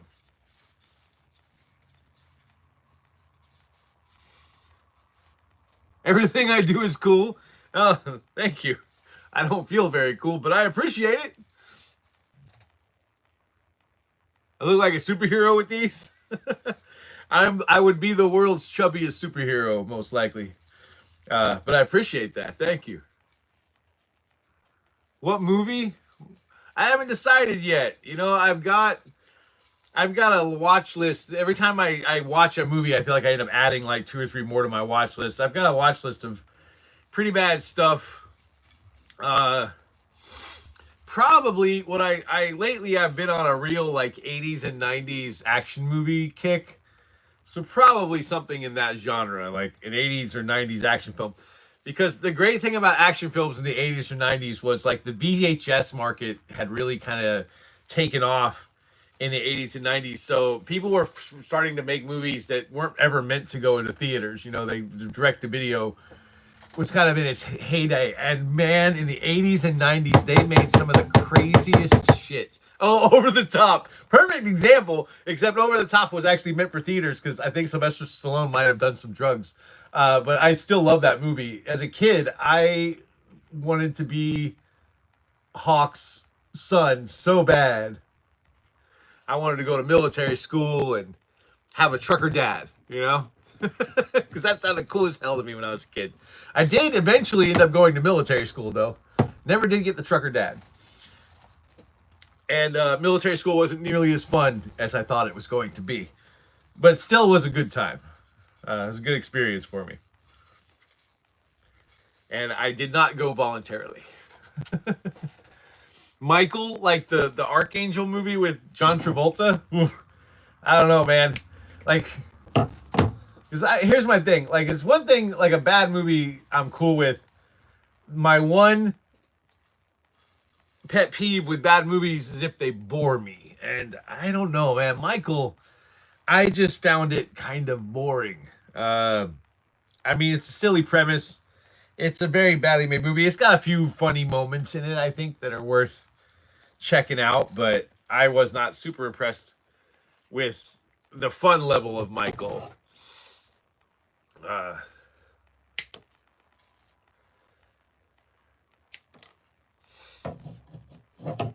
You know what always surprises me, though, when I'm watching bad movies is how often Donald Pleasance shows up. Oh, his son, Michael. Sorry. He's like, why the hell is he talking about a John Travolta film? Oh, that's funny. Yeah, Michael, was that his son? It's been a while since I've seen Over the Top. I actually do have it on my Tubi watch list, so I'm gonna have to check that out.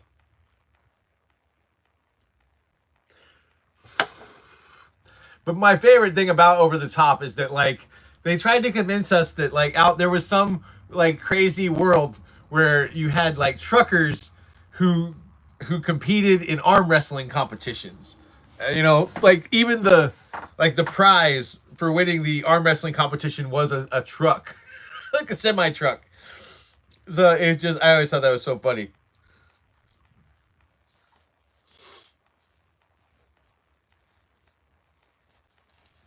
Ugh.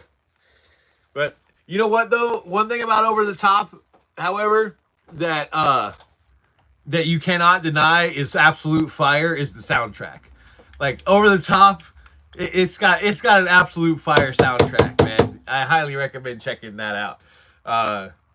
Because that was one thing Stallone was good at, man. Still, and probably still is. I don't know. He's a little old these days, but still making action films somehow. Not quite sure how. I feel like one of these days we're just gonna get a report that Sylvester Stallone like got destroyed trying to do a stunt on an action film. But yeah, the soundtrack for most of Stallone's films, very well done. Like, he learned that lesson, I think, with Rocky, because really, like, Rocky was good. All the Rocky films were good, but the soundtracks of Rocky films were really what made those movies. And without the soundtracks, I don't think those movies would have been nearly as successful as they were. But every single Rocky film, except maybe Rocky V, had an absolute fire soundtrack. Rocky V, I feel like, was a mistake. They should not have made Rocky V. Rocky V, I don't know what they were thinking with that movie. It didn't go well.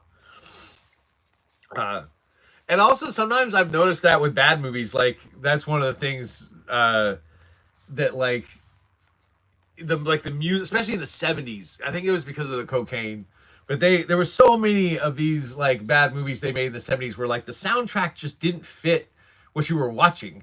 Like, you'd be watching an action sequence and they would have, like, comedic sounding, like, cartoonish music going on in the background, and it just ruined the feeling.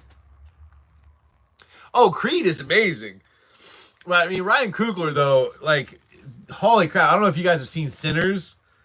Same director as Creed.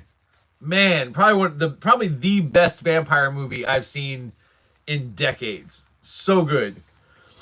And in my opinion, guys like Ryan Coogler, if these studios knew what was good for them, they would literally just take the reins off, throw money at them, and say, go play. Because, like, Ryan Coogler, had complete artistic control over Sinners, and you can tell because I know there's stuff in there the studio probably would have made him cut. But that movie is damn near a perfect film, like, which you rarely see.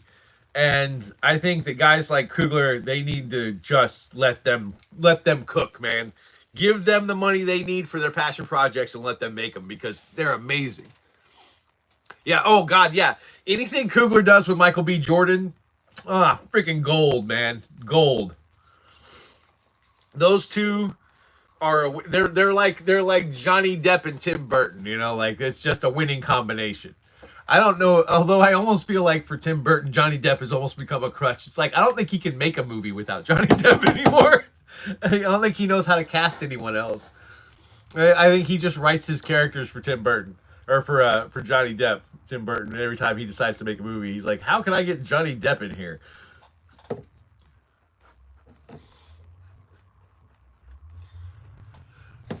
But yeah, Coogler and Jordan. And you know what, man? Michael B. Jordan, he has surprised me, I have to say, because when he first kind of came on the scene, I kind of thought, okay, this is a guy, he's going to do a few action films, and that's going to be it.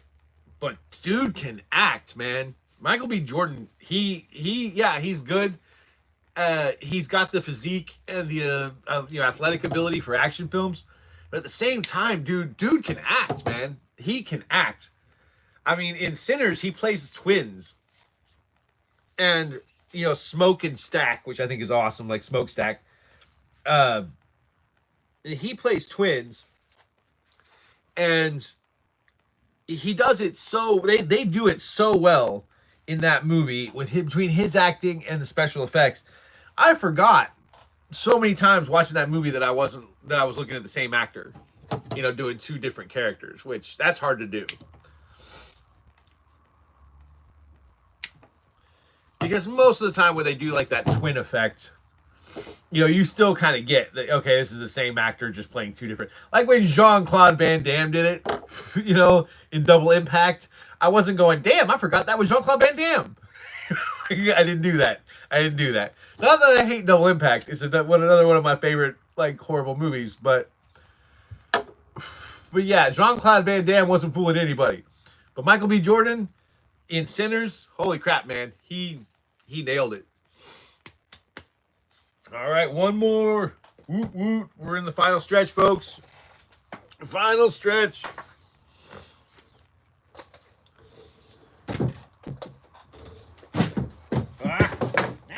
Dropping stuff.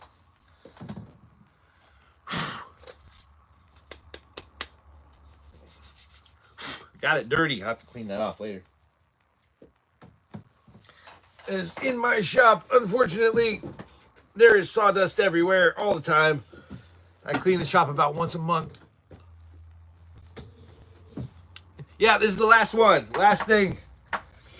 I'm going to do this last stick, and then I'm going to show off my bat one more time, and then I'm going to log off, pack everything up, go home, put stuff on the shop, order groceries, and watch an absolutely terrible movie. Because that's just how I roll.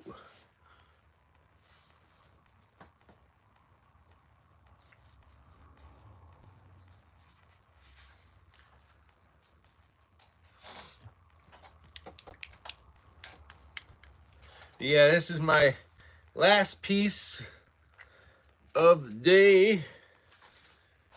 Oh yeah, and I also have to do a finished projects video. I keep forgetting to do that lately. I think it's because I do these lives and I forget that I didn't do a finished projects video. So I'm gonna do a finished projects video and then a final video of Nug's bat. Oh, I got so much stuff to do today. But still gonna find time for that bad movie. Last stick of the day. Yeah, every Sunday. Yep. Yeah, every Sunday. I come on usually sometime between 7:30 and 8 a.m.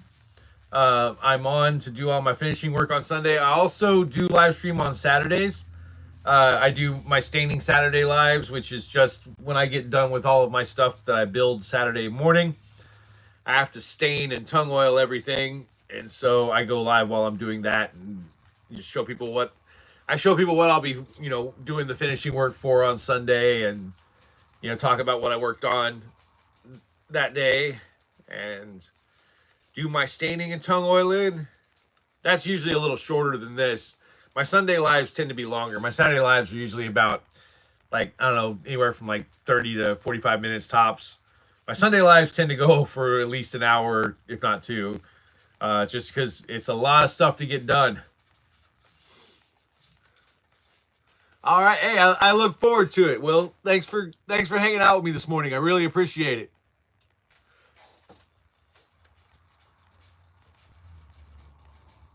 It's Will, right? Yeah. Sorry, I have these terrible eyes, man. My eyes are getting older faster than I am, I think. But thanks for hanging out with me today. I really appreciate it. You guys help me be so much less bored on Sundays. I used to just be mind-numbingly bored on Sundays before I started doing this, and having these lives has made my Sunday mornings a lot more fun and interesting.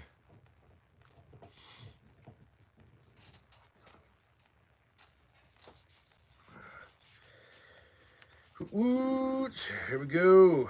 Only one more end left. And then we are done, son. All right, here we go.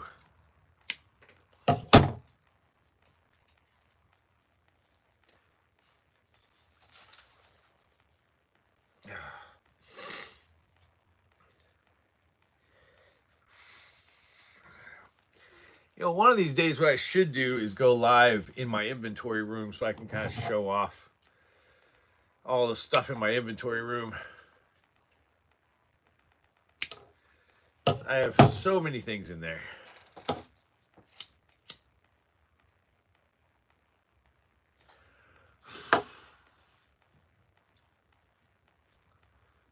Yeah, that's melted on, all right.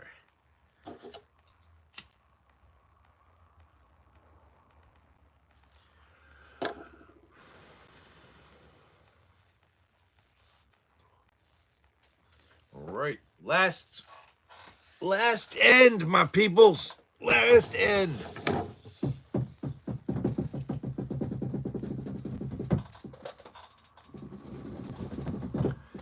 I got a big spool of paracord down here. I have to slowly roll these out. All right, that should be enough, I think. 3, 4, 5, 6, 9, 10. Yeah, that's plenty. All right. Oh, thank you so much. I appreciate it. It's what I really love doing. I love making things, and especially things that are used for costumes or for martial arts. So I really appreciate the compliment. I work very hard to make sure all of my stuff is high quality and looks good. So I really appreciate that. Thank you. Thank you, Vanessa.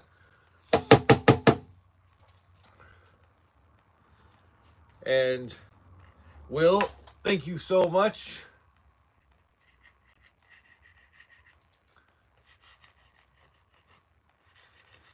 And if you like what you see, please remember to like and subscribe. I have no intentions of being a YouTuber, but I do love having people see my shop and see the fun stuff that I make. And I appreciate the follows and the likes and the comments, helping me be less bored and make this part of my job, of my three, this of my one of my 3 jobs, more fun. So I don't know. I mean, this is technically my 3rd job, but I don't know if I'd even consider this a job. I just love doing it. I love doing this so much. This is like, if anything, this is my therapy. But I also have regular therapy, so. Hey, no worries, Will.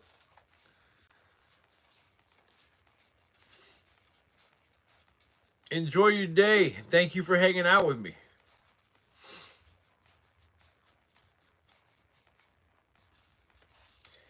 Oh, folks, we are almost there.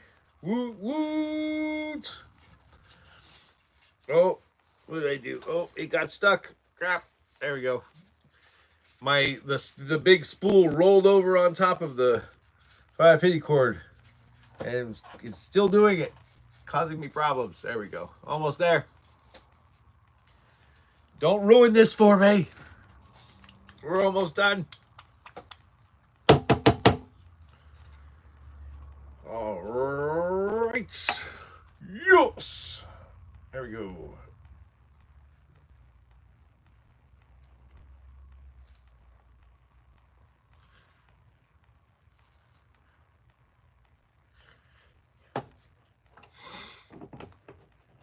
Here we go. Last one. Tying this bad boy off. That didn't sound good. There we go. And one more. There we go.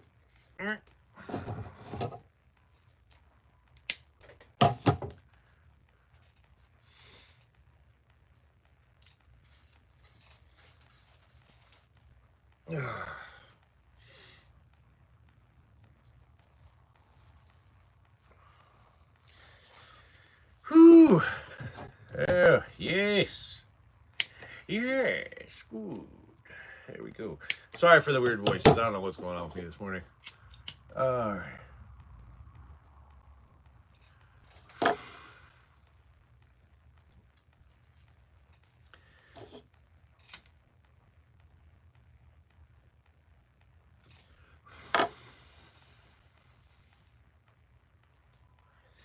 There we go.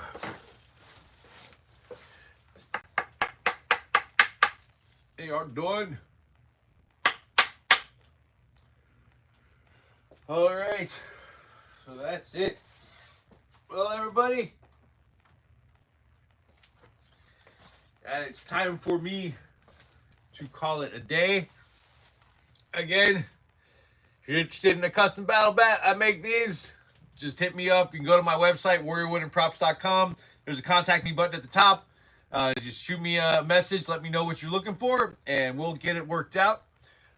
You can also find me on eBay, warriorwoodandprops.com on eBay.